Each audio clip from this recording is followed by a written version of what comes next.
ఇప్పుడు actually astrology అంటేనే ఫ్యూచర్తో పాటు పాస్ట్ కూడా ముందే తెలిసిపోతుంటుంది. అలా పాస్ట్ తెలిసి ఇప్పుడు మీరు ఇవన్నీ చెప్పుకుంటూ వచ్చారు. కొంతమందికి ఇప్పుడు సోషల్ మీడియాలో కాకుండా డైరెక్ట్గా ఫేస్ టు ఫేస్ కూడా చెప్పుంటారు. ఇది జరగబోతుంది, జాగ్రత్తగా ఉండను, లేకపోతే ఇది ఫేస్ చేయబోతున్నావు, ఏదన్నా రెమెడీ చేసుకోవటానికి రెడీగా ఉండమను డైరెక్ట్గా మీకున్న ఒక బంధంతో చెప్పుంటారు. బట్ ఆ టైంలో మిమ్మల్ని తిట్టి రిజెక్ట్ చేసి ఆ తర్వాత రియలైజ్ అయిన వాళ్ళు ఎవరైనా ఉన్నారు? చాలామంది. ఓకే, చాలామంది. ఇంకొక విషయం ఏంటంటే ఇప్పుడు సోషల్ మీడియాలో నేను చెప్పినవి నాకు తెలిసి ఒక 100 ఉంటాయేమో, 100 ఉంటాయి అనుకుంటా నాకు తెలిసి మ్యాక్సిమం నా ప్రిడిక్షన్స్. ఓకే, నేను రోజు కొంతమందికి జాతకాలు చెప్తామ్మా. అంటే ప్రతిరోజు నేను 100 మంది దగ్గర నేను క్వశ్చన్ పేపర్ ఎగ్జామ్ రాసినట్టే. ఇప్పుడు ఎట్లుంటుందంటే నా పిఆర్ చాలా పెద్దది. ఈ పిఆర్ను ఆపాలి అంటే చాలా కష్టం. కారణం ఏంటి అంటే నేను ఈ మధ్య నేర్చుకున్నది ఒక విషయం ఏంటంటే, ఉదాహరణ రాజశేఖర్ రెడ్డి గారు చనిపోతారు అని నేను ఒక 1500 మందికి చెప్పిన. అంటే నాకు ఇప్పుడు ఊరుకోం కదా. ఇప్పుడు ఉదాహరణ ఇంటర్వ్యూ అయిపోయిన తర్వాత మీరు లోపలికి వస్తే నా రూమ్లో కూర్చొని మాట్లాడితే నేను మీతో డిస్కస్ చేసినప్పుడు కొన్ని సీక్రెట్ చెప్తారా, ఇప్పుడు పొలిటికల్కి సంబంధించి సినిమాకి సంబంధించి అవి మీ దృష్టిలో ఉంటాయి కదా, మీరు మీ దగ్గర ఉంచుకుంటారా, మీరు ఇంకో 10 మందికి చెప్తారు కదా. జరగలేదనుకోండి నేను విధవనవుతా. జరిగాయి అనుకోండి నా రెప్యుటేషన్ ఎట్లుంటుంది? సింపుల్. ఓకే. సో అలాంటి రెప్యుటేషన్ సంపాదించుకున్న వ్యక్తి వేణుస్వామి. ఇప్పుడు అదే సిస్టంలోకి వచ్చిన మళ్ళీ. అంటే ఇన్ని రోజులు ఏం చేసినా అంటే మధ్యలో స్టార్టింగ్ 2014-15 వరకు నేను ఒక సెలబ్రిటీకి జరగబోయేదాన్ని ఆయనకు సంబంధించిన వ్యక్తులకు, నాకు సంబంధించిన విఐపీలకు చెప్పేవాడిని. అలా కాకుండా డైరెక్ట్గా ఆన్ స్క్రీన్ చెప్పడం స్టార్ట్ చేసింది 16-15లో. సో మొన్న లాస్ట్ ఇయర్ ఆగస్టు వరకు చేశా. దీనివల్ల ఏమవుతుంది అంటే నాకు ఫైనాన్షియల్ డ్యామేజ్ ఎక్కువైతుంది. అంటే నాకు ఇంకో 10 రూపాయలు రావాల్సినవి వస్తలేవు. కారణం ఏంటి అంటే నా దగ్గరికి రావాల్సిన క్లయింట్లు వేరే వాళ్ళ దగ్గరికి వెళ్ళి పూజలు చేయించుకుంటున్నారు. అంటే నేను మాట్లాడే సెలబ్రిటీల గురించి. బట్ ఇప్పుడు ఏం చేస్తున్నా, మళ్ళీ సేమ్ సిస్టమ్కి వచ్చి ఇప్పుడు సెలబ్రిటీకి జరగబోయే నష్టాన్ని ఆయనకు చెప్పట్లా, ఈ సోషల్ మీడియాలో చెప్పట్లా, ఆయనకు సంబంధించిన జనాలకు, నాకు సంబంధించిన జనాలకు చెప్పడం ద్వారా వాళ్ళకు అది జరిగిన తర్వాత నాకుండే రెప్యుటేషన్ పెరుగుతుంది వీళ్ళ దగ్గర. రైట్. ఓకే. నేను అనే పాయింట్ అది. ఇప్పుడు అది నేర్చుకున్నా, అదే కంటిన్యూ చేస్తున్నా. సో నేను సోషల్ మీడియాలో చెప్పడం వల్ల నాకు వచ్చే లాభం లేదుగా. నాకు వచ్చే విమర్శలు తప్ప నాకు వచ్చే లాభం ఏముంది? ఇప్పుడు ఒక హీరో గురించి మాట్లాడితే వాళ్ళ ఫ్యాన్స్కు కోపం, ఒక హీరోయిన్ గురించి మాట్లాడితే వాళ్ళ ఫ్యాన్స్కి కోపం, ఒక పొలిటీషియన్ గురించి మాట్లాడితే వాళ్ళ పార్టీకి కోపం. సో ఇదంతా నాకు ఎందుకు? అదే పార్టీలో డిస్కషన్ చేస్తే అయిపోతుందిగా, ఆ పార్టీ వ్యక్తులతో మాట్లాడితే అయిపోతుందిగా.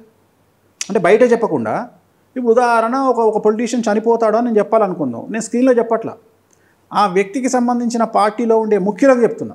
దానివల్ల ఏమవుతుంది, నా పిఆర్ ఎక్కడికో వెళ్తుంది. రేపు జరిగిన తర్వాత జరగకపోతే నా అంత విధవలేడు వాళ్ళ దృష్టిలో.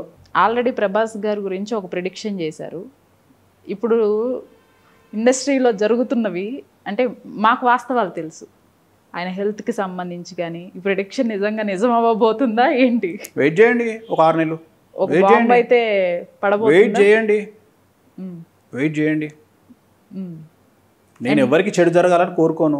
ఓకే. ఇప్పుడు నేను అనే పాయింట్ ఏంటి, ఇప్పుడు మీరే అన్నారు, ఒకవేళ ఒక హీరోకు సంబంధించిన హెల్త్ ప్రాబ్లం వస్తే అది వాళ్ళ పిఆర్ టీమో వాళ్ళ కుటుంబ సభ్యులో బయట పెట్టాలి. మీరో లేకపోతే ఇంకో ఛానల్లో బయట పెడితే ఫ్యాన్స్ అందరూ వచ్చి గొడవ చేస్తారు తప్ప ఫ్యాన్స్కి ఏం తెలుసు ఆయన కండిషన్ ఎట్లుందో. రైట్. జయలలిత హాస్పిటల్ ఉన్నట్టే ఉంటుంది కథ. అంటే జయలలితకి ఏమైంది అనేది ఎవరికి తెలియదు, స్పెక్యులేషన్స్ ఉంటాయి. సో నేను అనే పాయింట్ ఏంటంటే ఎవరు కలిసి ఉన్నారు, ఎవరు విడాకులు తీసుకున్నారు అనేటువంటి విషయం ఎట్లా తెలుస్తుంది?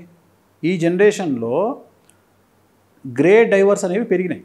గ్రే డైవర్స్ అంటే తెల్లగడ్డం వచ్చిన తర్వాత విడాకులు తీసుకునేటువంటి పరిస్థితులు భారతదేశంలో పెరిగినాయి. ఇప్పుడు ఇవాళ నేను అనే పాయింట్ అదే, ఇవాళ అమీర్ ఖాన్ 3వ పెళ్లి చేసుకుంటున్నాడు. ఇవాళ అంత పెద్ద గోవిందా డివోర్స్ ఇస్తున్నాడు. రైట్. రేపొద్దున తమిళనాడు సూపర్ స్టారు, ఒక పెద్ద సూపర్ స్టారు, తమిళ్ కాబట్టి చెప్తున్నా, తమిళనాడు సూపర్ స్టారు రేపు డివోర్స్ తీసుకోబోతున్నాడు. తీసుకొని ఒక ప్రముఖ తమిళ హీరోయిన్ పెళ్లి చేసుకోబోతున్నాడు. రైట్. అది నాకు తెలిసి ఈ ఇయర్ ఎండింగ్ కల్లా ఉంటుంది. అంటే ఆల్రెడీ విడాకులు తీసుకోవచ్చు ఈ ఇయర్లో నాకు తెలిసి. ఆయన తమిళ సూపర్ స్టార్, ఈ మధ్యనే పొలిటికల్గా ఎంట్రీ ఇచ్చినటువంటి ఒక తమిళ సూపర్ స్టారు ఆయన విడాకులు తీసుకొని ఒక ప్రముఖ హీరోయిన్తో పెళ్లి చేసుకునేటువంటి అవకాశాలు ఉన్నాయి. సో ఇది 100% జరగబోతుంది. ఇప్పుడు జనాలకు ఏం తెలుసు ఆ విషయం? అంటే నేను అనేది ఏంటంటే సెలబ్రిటీల గురించి తెలుసుకోవాలి అంటే వాళ్ళతో మమేకమయ్యి వాళ్ళ సర్కిల్ని మెయింటైన్ చేయగలిగినటువంటి స్థాయి ఆ వ్యక్తికి ఉండాలి. అది వేణుస్వామికి ఉంది. సో వేణుస్వామి చెప్పేవి జనాలకు రీచ్ అవుతాయని నేను అనుకోను. సో ఆ రియలైజేషన్ నాలో వచ్చింది. నేను ఒక హీరో గురించో హీరోయిన్ గురించో మాట్లాడాలి అంటే, ఇప్పుడు ఉదాహరణ టాలీవుడ్ ఇండస్ట్రీకి సంబంధించి ఒక ప్రముఖ హీరో ఒక ప్రముఖ హీరోయిన్ పెళ్లి చేసుకున్నది 2021లో పెళ్లి చేసుకున్నారు. ఇప్పటికి వాళ్ళు పెళ్లి చేసుకోనట్టుగా సమాజంలో తిరుగుతున్నారు. వాళ్ళు పెళ్లి చేసుకున్న తర్వాత హనీమూన్ కూడా వెళ్ళారు. ఆ విషయము సమాజంలో తెలియదు. ఇప్పుడు నేను మాట్లాడితే వాళ్ళకేం తెలుసు? ఇప్పుడు నేను వాళ్ళ గురించి మాట్లాడితే వీళ్ళు ఏమనుకుంటారు? ఇంకా పెళ్లి కాలేదు అనుకుంటారు. ఇంకా ఇవాళకి కూడా మీడియా రాస్తుంది ఎప్పుడు పెళ్ళి అంటే నాకు తింగర్రా కొడుకులారా అనుకుంటాను నేను. పెళ్ళి ఏందిరా 4 రోజులు వీడు హనీమూన్ కూడా పోయేస్తే అంటే నేను అదే చెప్తున్నా. ఇప్పుడు నా రీచ్కు వాళ్ళ రీచ్కు చాలా తేడా ఉంటుంది. ఎప్పుడు జస్ట్ నష్టం జరిగినోడు వచ్చి బయటికి చెప్పుకోలేడు కదా. ఎందుకంటే భారతదేశంలో మనము కొన్ని విషయాలను ఇంకా బహిర్గతం చేసుకునే స్థాయిలో మనం లేము. రెండోది ఏంటంటే కెరియర్ పరంగా కావచ్చు, ఇంకా సమస్యలు ఉంటాయి కాబట్టి మేబీ చెప్పుకోకపోవచ్చు. చాలామంది పొలిటీషియన్లకు రోగాలు ఉన్నాయి బయటికి చెప్పుకోరు. చాలామంది హీరోయిన్లకు రోగాలు ఉన్నాయి బయటికి చెప్పుకోరు. సో నేను అనేది ఏంటంటే వాళ్ళ ప్లానింగ్ ఎట్లుందో మనకు తెలియదు. మనం జాతకరీత్యా మాత్రమే చెప్తాం. వాళ్ళ గ్రహాల సంచారాన్ని బట్టి వాళ్ళ లగ్న కుండలిని బట్టి మనం చెప్తాం తప్ప వాళ్లకు వ్యక్తిగతమైనటువంటి అంశం మనతో లేదు. సో నేను ఇప్పుడు మాట్లాడినటువంటి విషయం కూడా ఇంకెప్పుడో ఉంది. బట్ ఒక్కటి చెప్పగలుగుతుంది ఏంటంటే ఈ సంవత్సరము తులారాశికి సంబంధించిన టాలీవుడ్ హీరోయిన్ జీవితంలో పెను సంచలనాలు ఉంటాయి. అన్నిటికంటే ముఖ్యము భారతదేశము టాలీవుడ్ ఇండస్ట్రీలో జరగబోయేటువంటి ఒక పెను సంచలనం వైపు భారతదేశము,